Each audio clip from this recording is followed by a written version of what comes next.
बहुत समय पहले एक घने और जादुई जंगल में एक छोटा सा बेबी डायनासोर रहता था। उसका नाम था डीनो। डीनो बाकी डायनासोरों से बिल्कुल अलग था। उसकी पीठ पर नीले रंग की चमकती धारियां थीं और जब वो खुश होता तो वे सितारों की तरह चमकने लगती थीं।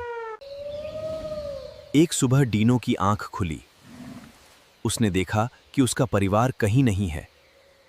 वो बिल्कुल अकेला था। माँ, पापा, आप कहाँ हो? लेकिन पूरे जंगल में सिर्फ पक्षियों की आवाज गूंज रही थी। डीनो घबरा गया, लेकिन उसने हिम्मत नहीं हारी था। उसने तय किया कि वह अपने परिवार को ढूंढकर ही रहेगा। रास्ते में उसकी मुलाकात एक शरारती बंदर मोंटू से हुई।